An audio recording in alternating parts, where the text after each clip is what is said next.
We just heard the gospel story, a pretty famous gospel story of the woman caught in adultery. I've often wondered why the accused is solely a woman. Where is her accomplice? You see, Mosaic law called for both parties involved in adultery to be stoned to death. But we find no reference to a man. There is a subtle distinction being made here. We know that Jesus was noted for dealing with the downtrodden and the marginalized in society. Certainly in the male-dominated culture of Jesus' time, woman would have fallen into the marginalized category. So the situation Jesus is faced with includes the sinner in her sins, as well as her status in society. And we see that Jesus' forgiveness extends beyond these obstacles.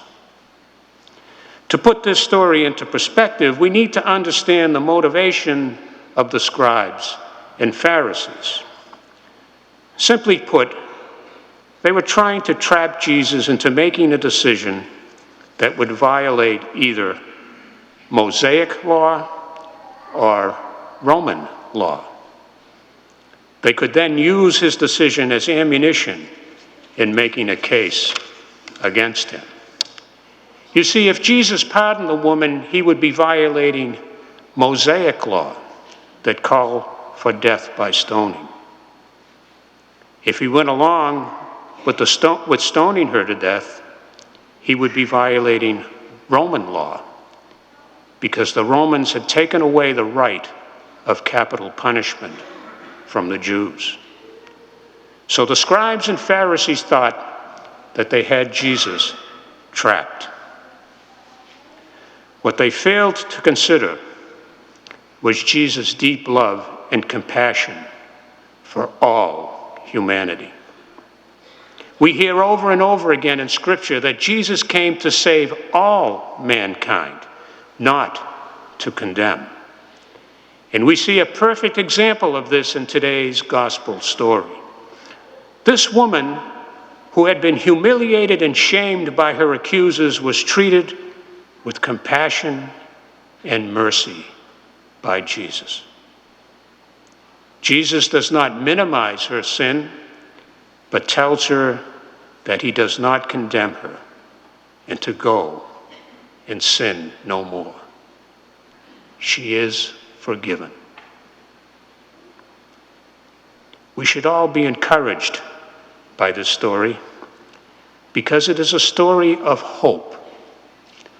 Hope that rests in our belief that through the grace of God, we can overcome our sinful habits and be forgiven. And through forgiveness, we are reconciled to God. We also learn today that we should not be judgmental towards others. Today's gospel prompts us to ask ourselves some difficult questions. Are there people in our lives that we have judged and judged unfairly? Do we deal compassionately with people who have different lifestyles? Are we judgmental because of a person's racial or ethnic background? Are we judging people because of their class or economic status? Are we judging others based on religious or political affiliation? Jesus' love and forgiveness is offered to all humanity, and so must our love and forgiveness be extended to all. You know, at times it may seem that we are being called to act beyond our human capacity. The truth is, it can be overwhelming, perhaps seemingly impossible. At times like that, it's important to remember that with God, all things are possible. The real challenge of today's gospel is, how do you and I forgive? As we move forward toward Easter, let us come before the Lord, acknowledging our own sins for what they are, and ask for God's mercy and forgiveness.